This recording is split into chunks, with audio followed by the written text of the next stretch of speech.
cônjuges, queridos jovens, distintos contraentes, amáveis amigos, Leovino e Lúcia Giovânia. Evidentemente, nossas palavras são com destaque dirigidas a vocês nessa noite. Mas desejo também que todos nós, presentes nesta efeméride, aproveitemos os conselhos e advertências e que nos revistamos do verdadeiro sentido do viver, mediante um relacionamento adequado uns com os outros e com o nosso Deus. O casamento foi estabelecido pela vontade de Deus, antes que pela vontade humana. Foi por isso que Deus, desde o princípio, criou o homem e a mulher e os uniu no sagrado matrimônio.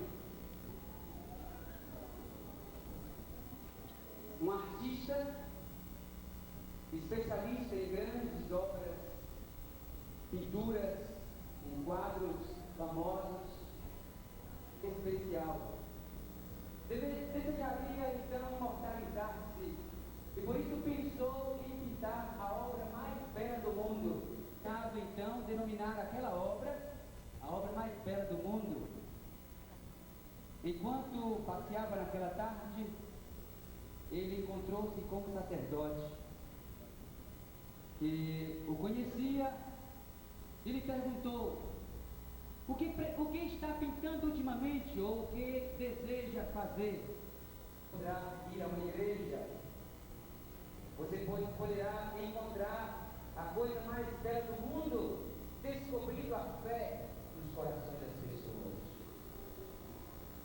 Ele ficou muito preocupado porque não imaginava a forma de pintar a fé. Como ele poderia pintar algo que transparecesse a fé como a coisa mais bela do mundo? Enquanto continuava o seu passeio, ele encontrou uma jovem que estava noiva para casar. E perguntou para ela qual a coisa mais bela do mundo, ao que ela respondeu: a coisa mais bela do mundo é o amor.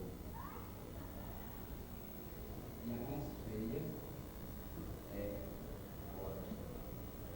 Olha, o de amor a beleza belíssima, pois não importa a pobreza, não importa as dificuldades que haja, se há amor, a alegria, a felicidade, qual foi a coisa mais bela do mundo?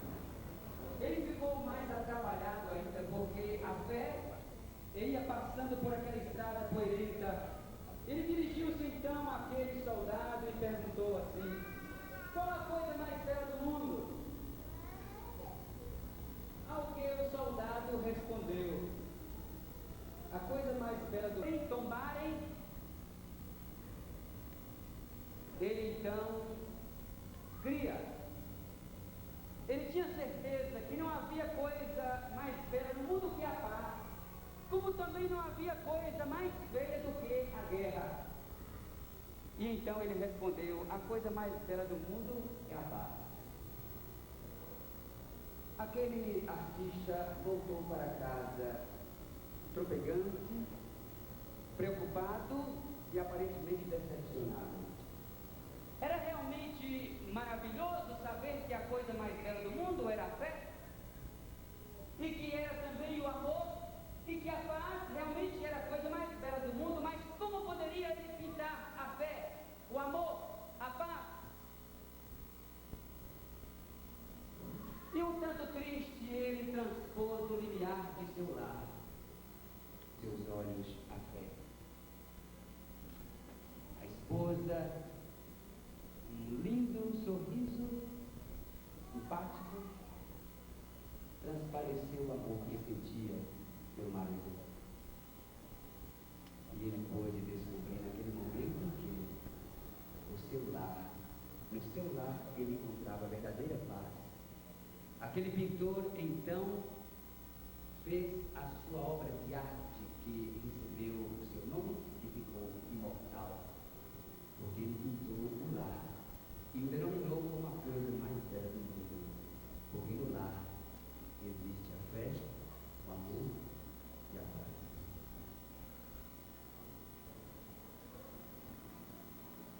lar é aquilo que de mais extraordinário existe nesse mundo. O lar é a célula máter da sociedade. É no lar onde nascem grandes homens, grandes personagens que constroem a história, que edificam a humanidade. O lar é a pátria em miniatura. A pátria foi idealizada pelo Criador para que nós fôssemos felizes. Esta foi a primeira bênção que o Criador deu ao ser humano. Quando Adão sentiu que estava só, Deus somente esperou que ele percebesse esse sentimento e então lhe deu um lar. Deus fez o homem e a mulher não para que permanecessem sós, mas para que ficassem juntos, eternamente juntos. O pecado trouxe uma vírgula para a vida do ser humano. Para muitos, o pecado é um ponto final. Mas para aqueles que creem no Deus eterno que criou os céus e a terra, e o Deus que fez o lar, o Deus que abençoou o homem e a mulher, o pecado é apenas uma vírgula. Porque o lar existirá para sempre. Cristo foi preparar o lar para todos os seus filhos, aqueles que creem no seu nome. No desígnio de Deus, o homem foi criado para a posse da felicidade.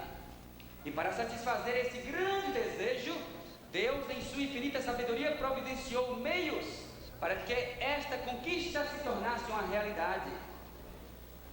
E entre estes, o mais eficiente e o mais precioso é a instituição do santo matrimônio. Em Gênesis, no primeiro livro da Bíblia, no segundo capítulo e no versículo 24, está escrito: por isso deixará o homem o seu pai e a sua mãe e unir-se-á à sua mulher, tornando-se ambos uma só carne. Notai, queridos jovens, queridos nubentes, que esta passagem nos dá a ideia de que a união matrimonial é inseparável, indissolúvel,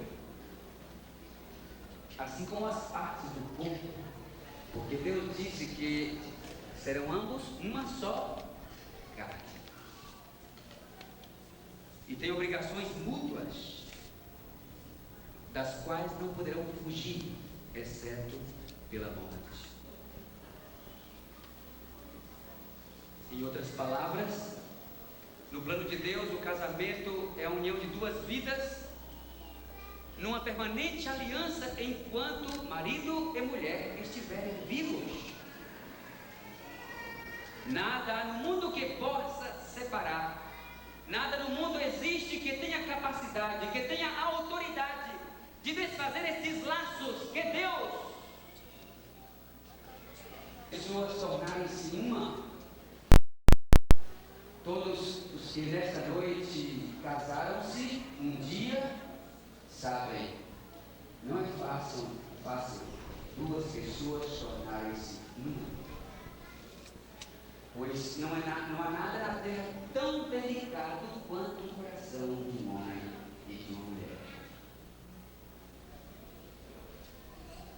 Se você é um instrumentista, é um músico que deseja tocar o seu instrumento acompanhado de outro, é preciso que ambos estejam afinados no mesmo tom. E se por acaso alguma destas cordas estiver desafinada, provavelmente todos perceberão. Ficarão juntos, afinados no mesmo tom. Deus deseja, Deus quer ver lares felizes, lares afinados, como dois instrumentos de cordas que são afinados para serem tocados no mesmo tom.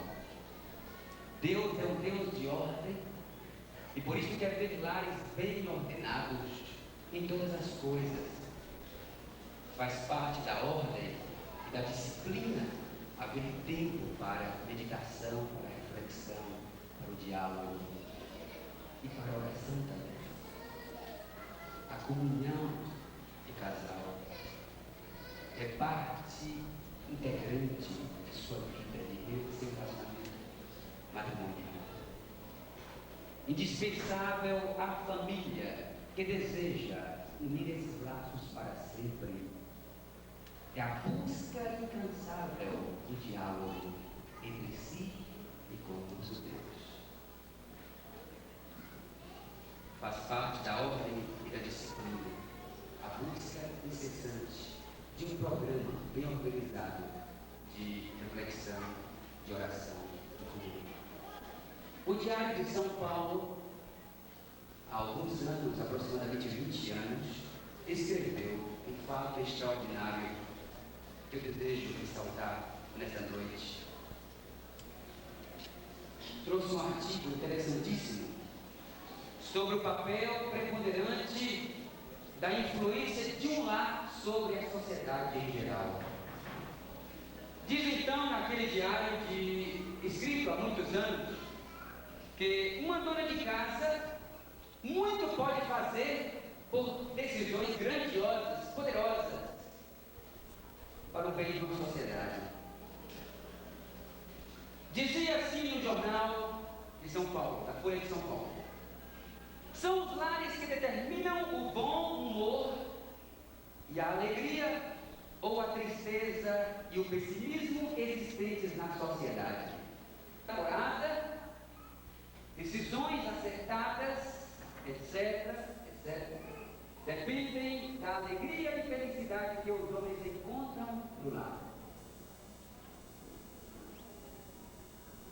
Os homens podem fomentar a alegria e a satisfação de suas esposas, respectivamente. Pois a Santa Bíblia diz: maridos, amai as vossas mulheres. Como também diz a Santa Bíblia: mulheres, sejam submissas aos vossos maridos no Senhor. Portanto, as grandes decisões que irão determinar se será uma contribuição ou um fracasso para o bem, contribuição para o bem ou para o mal na sociedade, depende do desempenho de uma boa vivência nos lares entre maridos e mulheres. A mulher deve criar um ambiente de simpatia, de organização, de felicidade, agradável, bem limpo, cheiroso, e ela cheirosa também.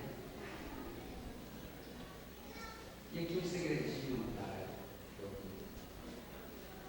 os maridos costumam não perceber as flores que estão enfeitando os lábios sobre as janelas, sobre a mesa. Os maridos devem procurar ser mais perceptíveis, ter melhor percepção. É verdade que muitos não são bem visuais, mas devem se preocupar para ser.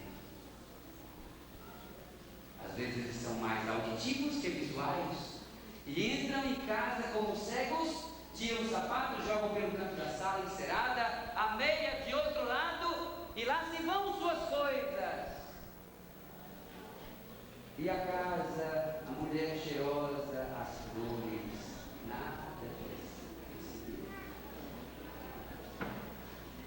Maridos, sejam mais atenciosos ao chegar em casa. As esposas sempre procuram fazer do lar um lugar agradável. E se alguém queixar-se nesta noite de não acontecer normalmente encontrar um lar gostoso, aprazível e pacífico, talvez porque durante muitos anos não souberam reconhecer. Mas as coisas podem ser acertadas a tempo e em tempo oportuno. Muitos lares nessa noite poderão ser renovados dos votos, dependendo das decisões que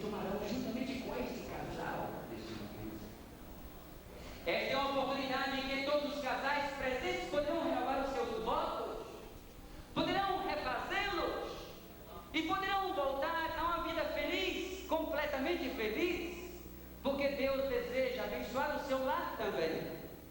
Deus, o nosso Pai Celestial, abençoou o primeiro casal e abençoa esse casal e abençoa o seu lar também. Portanto, jovens, sede pacientes e serenos diante das dificuldades. Elas vos suprirão. Eu estaria mentindo para vocês nessa noite se dissesse que o meu lar não tem problemas, que não teve problemas. Durante os anos de minha convivência matrimonial, eu descobri que todos os lares têm problemas semelhantes, com poucas diferenças. A diferença sempre está num ou no outro lar, que não quer comprometer. Ambos se amaram, ambos se contrariam, ambos se deram sempre.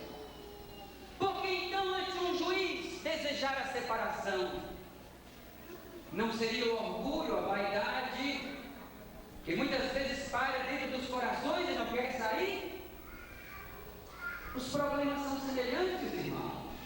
Amigos, contraídos. A diferença está na capacidade de reconhecer-se fraco. Eu sempre tive o costume de falar alto na minha casa, porque eu vi demais que o pai também falava alto. E às vezes eu falava alto e a esposa pensava que eu estava chateada, estava nervoso. E eu descobri isso. Eu disse: olha, você me ajude, porque eu costumo falar alto, qualquer momento. E melhorarmos, porque nós podemos mudar. Todos nós nos casamos cedo, jovens, quando ainda temos personalidades flexíveis. Quando a pessoa alcança a metade de sua idade, elas se tornam mais difíceis, inflexíveis. E não mudam e dificilmente se adaptam um ao outro. Mas quando jovens, é fácil se adaptarem.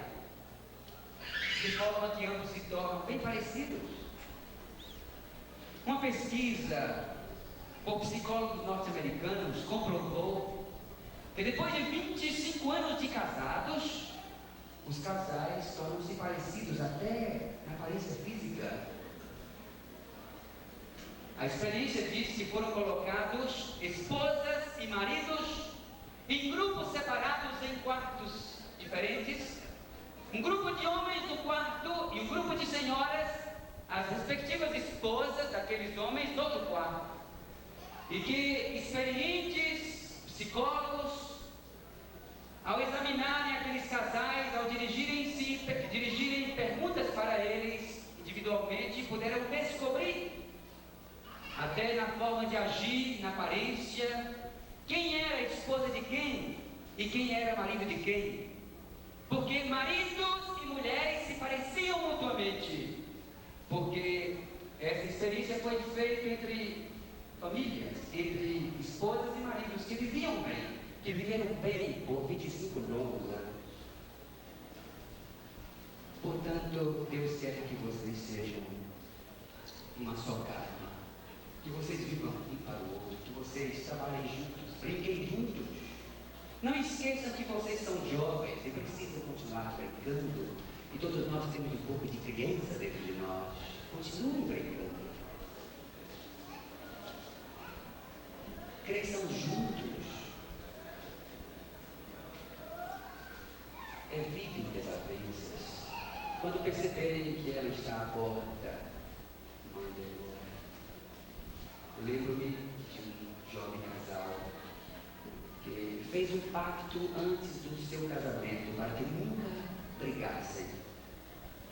Então, eles sugeriram, ambos, um para o outro: o que eu vou fazer para você saber que eu estou chateado, que eu estou cansado quando chegar no trabalho e que eu não estou bem, para que você tenha paciência comigo?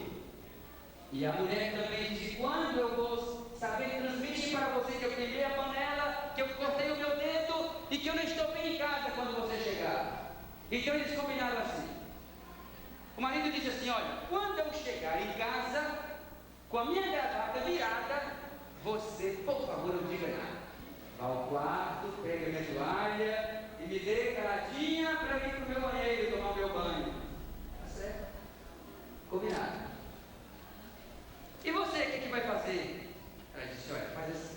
Quando você chegar e o meu avental estiver virado, você já sabe, eu não estou bem. Então você não diga uma palavra. Entre de mansinho, sem muita conversa. E eles iam fazendo assim, vivendo muito bem. Quando ele chegava chateado, com a gravata virada, tudo passava bem. E quando ele chegava e o avental estava virado, também as coisas eram resolvidas muito bem. Mas aconteceu um dia que ele vinha com a gravata virada. E estava todinha virada a gravata dele. E quando chegou, você sabe o que aconteceu? O avental dela também estava virado. Imagine a guerra que aconteceria naquela tarde. Lasca de osso. Quando eles se olharam um para o outro, ele viu o avental virado, ela viu a gravata virada, começaram a sorrir. Queridos jovens, trabalhar juntos, lutar pelo outro. Nunca um contra o outro, eles se distanciam. Nunca se unam com ninguém. Um contra o outro, sempre contra o outro, em toda e qualquer circunstância da vida. E eu vou chegar ainda a um lugar que é mais sério. Se por acaso houver alguma encrenca com pai ou com mãe, prefira marido ou esposa. Porque vocês foram muitos para viver juntos para sempre. Os seus pais irão compreender e depois irão reconhecer e ficar felizes de ver vocês felizes.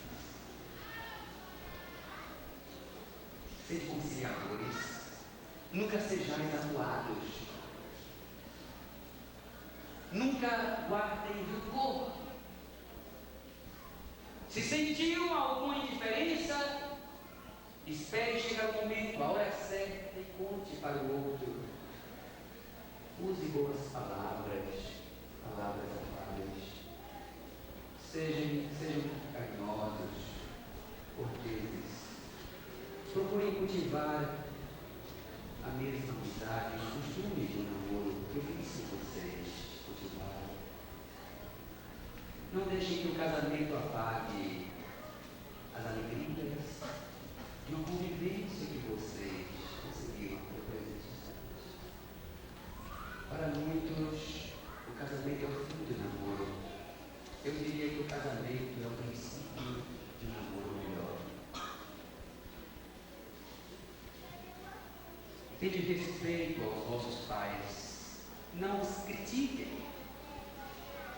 Não os critiqueis, mas também não aceiteis críticas de sua parte.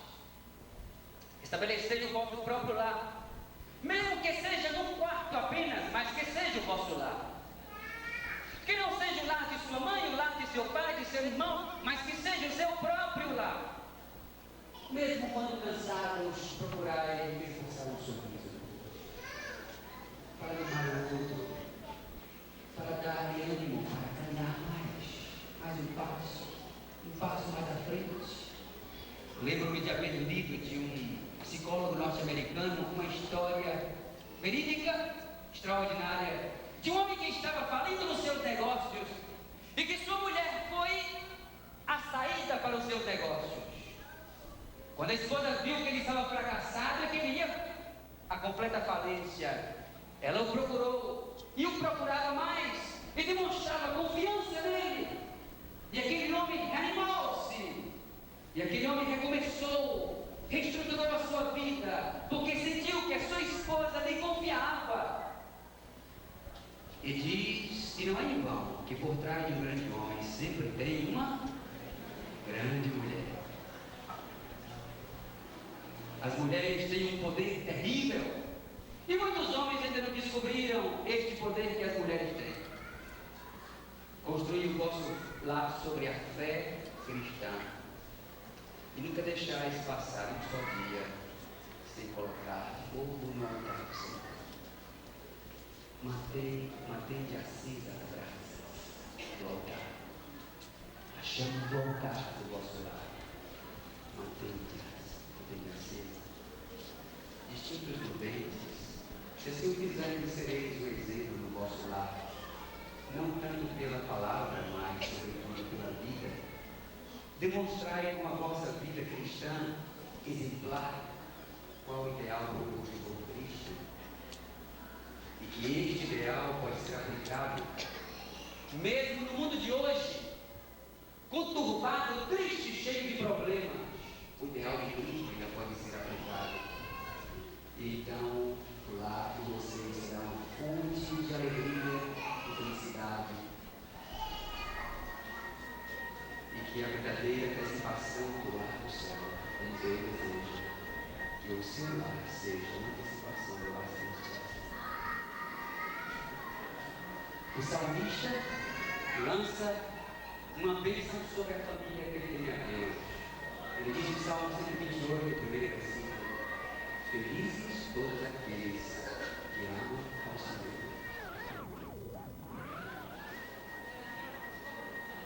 Felizes todos aqueles que amam ao Senhor e andam nos seus caminhos.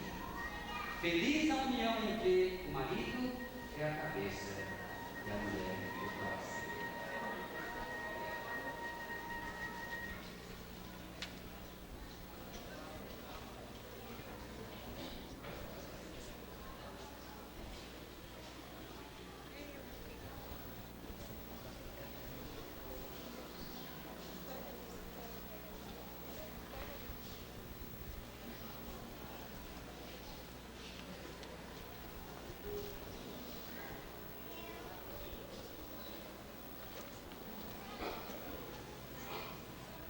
Mostrando que vocês, Lúcia e Leotinho, aqui vieram para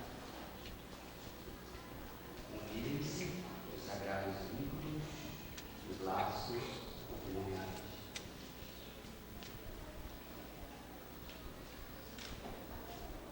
Poderão agora, neste momento, demonstrar publicamente este desejo, pronunciando os votos sagrados de fidelidade, de lealdade, de amor, de simpatia e até consideração a Cristo, um para o outro. Você suponha, minha amada e desejada, eu prometo, diante de Deus e dessas testemunhas, que serei fiel a ti. Te receberei como minha mulher, e te honrarei, te amarei e te protegerei, mesmo na adversidade, mesmo na alegria, na enfermidade, na saúde, na prosperidade, na adversidade, eu te amarei. Esquecerei todas as outras, olharei apenas para ti, e serei só teu, todo enquanto ambos vivos. Claro que eu também fiquei contigo, diante aqui de Deus e das testemunhas.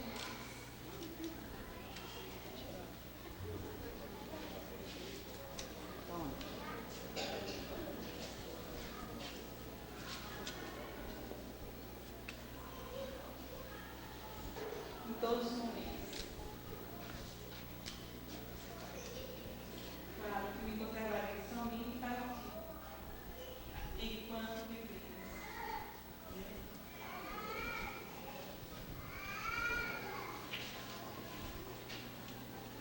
E hoje da manhã, mas